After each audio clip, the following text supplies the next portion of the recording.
Good morning. स्वागत है आपका मेरी क्लास में। हम लोग जो है class 12th NCERT political science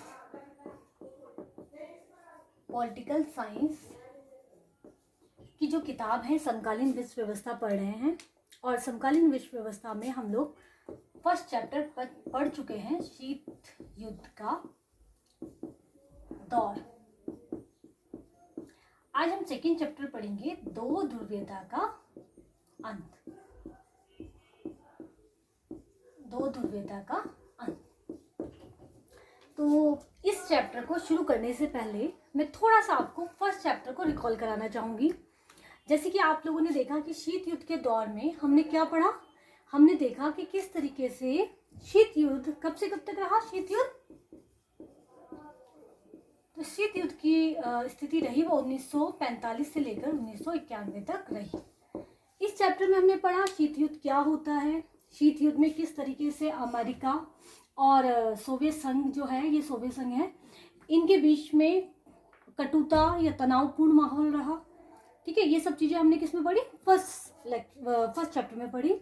और हमने देखा कि कैसे विश्व जो है दो ध्रुवीय विश्व में बदल गया। दो ध्रुवीय विश्व समझ रहे हो। एक जो ये पश्चिमी गठबंधन है, पश्चिमी गठबंधन का केंद्र कौन था, यूएसए, संयुक्त राज्य अमेरिका। और पूर्वी गठबंधन का केंद्र कौन था, यूएसएसआर, मतलब सोवियत संघ। ठीक है, ये हमने फर्स्ट चैप्टर में देखा। फिर हमने देखा कि शीत युद्ध के क्या कारण थे, शीत युद्ध के क्या परिणाम हुए। अब हम जो दो ध्रुवीयता का अंत चैप्टर पढ़ने वाले हैं, इस चैप्टर में हम देखेंगे कि किस तरीके से 1945 से 1991 के बीच में, ठीक है, शुरू में तो शीत युद्ध हो ही रहा था, पर लास्ट में जो लास्ट 70s 80s का दशक था, इसमें ऐसी क्या परिस्थितियां हुई कि जो ये दो ध्रुवीयता का अंत हो गया। जो विश्व में शक्ति के दो केंद्र थे, एक तो ये पश्चिमी केंद्र, एक पूर्वी केंद्र, ये टूट गए और सिर्फ एक केंद्र बचा, वो था संयुक्त राज्य अमेरिका। ठीक है, तो इस वाले चैप्टर में हम देखेंगे कि ऐसी कौन कौन सी परिस्थितियां आई कि जो ये बर्लिन की दीवार थी यहाँ पर, वो टूट गई।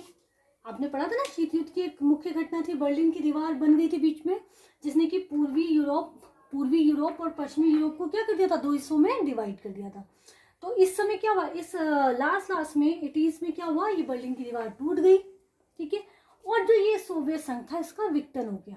तो सोवियत संघ के विघटन होने से इसका विघटन हो गया, ये समाप्त हो गया। तो अब पूरे विश्व में क्या रहा, एकमात्र शक्ति रही, कौन, यूएसए। तो पूरा विश्व जो है 90 के दशक में एक ध्रुवीय विश्व व्यवस्था में बदल गया। पूरे विश्व में एकमात्र शक्ति कौन रही, संयुक्त राज्य अमेरिका। बात समझ में आ रही है मेरी। तो हमने ये देखना है कि इस चैप्टर में ऐसा क्या क्या हुआ, जैसे कि सोवियत प्रणाली क्या है, मिखाइल गोर्बाचोव ने ऐसी कौन सी आर्थिक सुधार किए जिसके कारण क्या हुआ, सोवियत संघ को नुकसान हुआ और सोवियत संघ की आर्थिक स्थिति और ज़्यादा खराब हो गई, सामाजिक स्थिति भी बहुत ज़्यादा खराब हो गई, सोवियत संघ का विघटन हो गया। तो अब इसमें जो बिंदु हैं, उन बिंदुओं को हम लोग सोवियत संघ के विघटन के कारण, सोवियत संघ के विघटन के परिणाम को हम नोट्स से पढ़ेंगे, ताकि आपको नोट्स भी उपलब्ध हो जाए और पॉइंट टू पॉइंट आप उसको समझ सकें। ठीक है, तो मैं अब आपको अपने नोट्स पे ले चलती हूँ। बच्चे देखिए, दो ध्रुवीयता का अंत चैप्टर में सबसे पहले तो हम दो ध्रुवीयता को समझ लेते हैं। हालांकि मैंने इससे पहले वाले चैप्टर में भी आपको बता दिया कि शीत युद्ध के दौरान क्या था, विश्व में शक्ति के दो केंद्र थे, एक था अमेरिका और दूसरा था सोवियत संघ। तो पूरी विश्व व्यवस्था जो है इन्हीं के आसपास घूम रही थी, इसलिए इस व्यवस्था को क्या कहा गया, दो ध्रुवीयता।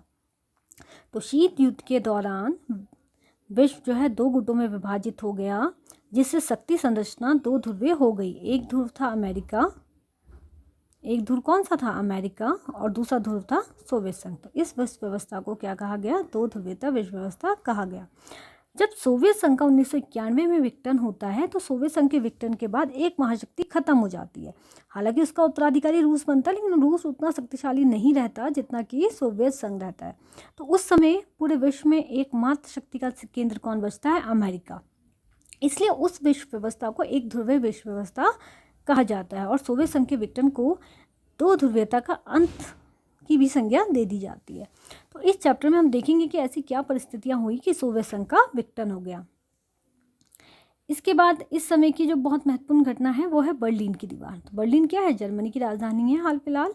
तो हम देखते हैं कि जो बर्लिन की दीवार होती है वो पूंजीवादी और समाजवादी के बीच का क्या है? एक विभाजन बिंदु होती है। बात समझ में आ रही है मेरी? पूंजीवादी और साम्यवादी व्यवस्था के बीच का विभाजन का प्रतीक होती है। और ये कब बनती है? 1961 में। 1961 में जर्मनी के दो भाग हो जाते हैं, बर्लिन बीच में होता है। तो बर्लिन की दीवार बर्लिन शहर से वो गुजरती है, इसलिए बर्लिन की दीवार कहा जाता है। एक भाग पूर्वी जर्मनी हो जाता है और दूसरा भाग पश्चिमी जर्मनी। तो बर्लिन की दीवार ने जर्मनी के दो हिस्से कर दिए कुल मिलाकर। पहला हिस्सा मतलब एक हिस्सा पूर्वी जर्मनी, दूसरा पश्चिमी जर्मनी। बर्लिन की दीवार को शीत युद्ध का सबसे बड़ा प्रतीक माना जाता है। मतलब जब तक शीत युद्ध चला, देखो 1961 शुरुआत में ही ये दीवार बन गई थी, और जब तक विश्व युद्ध चला, जब तक शीत युद्ध चला, तब तक ये दीवार बनी रही। इस दीवार को कब गिराया गया? 9 नवंबर 1989। ये क्वेश्चन बहुत बार पूछा गया है कि बर्लिन की दीवार कब गिराई गई थी। कब गिराई गई थी? 9 नवंबर 1989 को। और कब बनी थी? 1961 में। ठीक है। साम्यवादी खेमे मतलब कि पूर्वी गठबंधन में, देखो जो बर्लिन की दीवार बनी थी, जो पूर्वी साइड, आप इस मानचित्र में देखेंगे, अगर मैं इस मानचित्र की बात करती हूँ तो इस मानचित्र, तो यहाँ पर बर्लिन की दीवार है, तो इस तरफ कितने देश थे? 8 देश थे। बात समझ रहे? ये है पश्चिमी यूरोप और ये है पूर्वी, यहाँ पर पूर्वी और ये पश्चिमी। ठीक है। तो पश्चिमी यूरोप, पूर्वी यूरोप में कितने देश थे? 8। तो ये पूर्वी यूरोप के जो देश थे, इनका क्या हुआ? यहाँ पर साम्यवादी व्यवस्था थी। जैसे ही बर्लिन की दीवार गिरती है, यहाँ से जो साम्यवादी व्यवस्था होती है वो ख़त्म हो जाती है। ये लोग अपना साम्यवादी शासन को छोड़कर किस व्यवस्था को अपना लेते हैं? पूंजीवादी व्यवस्था को अपना लेते हैं। बात समझ में आ रही है? ये पूर्वी गठबंधन में थे, इन्होंने साम्यवादी व्यवस्था को अपना रखा था। लेकिन जैसे ही बर्लिन की दीवार गिरती है, उसके बाद, हालांकि बर्लिन की दीवार के गिरने के कई कारण थे, वो हम आगे पढ़ेंगे चैप्टर में। उसके बाद ये लोग क्या करते हैं? पूंजीवादी व्यवस्था को अपना लेते हैं। और इस घटना के साथ ही जो दूसरी दुनिया, पूर्वी गठबंधन, सोवियत संघ जो महाशक्ति था, इसका क्या हो जाता है? समाप्ति हो जाती है, या इसका पतन हो जाता है और शीत युद्ध की समाप्ति हो जाती है। ये कितनी लंबी थी? 150 किलोमीटर लंबी यह दीवार कितने सालों तक रही? 28 वर्षों तक खड़ी रही। और आखिरकार 1989 में जनता ने इसको तोड़ दिया। और जैसे ही बर्लिन की दीवार गिरती है, पूर्वी और पश्चिमी जर्मनी का क्या हो जाता है? एकीकरण हो जाता है। ठीक है। और जो साम्यवादी खेमा होता है, इसकी समाप्ति हो जाती है। इसके बाद हम देखेंगे सोवियत प्रणाली क्या थी। ठीक है। तो सोवियत प्रणाली, देखो बहुत बार ये प्रश्न आया, आप देख रहे होंगे उत्तराखंड बोर्ड में 2015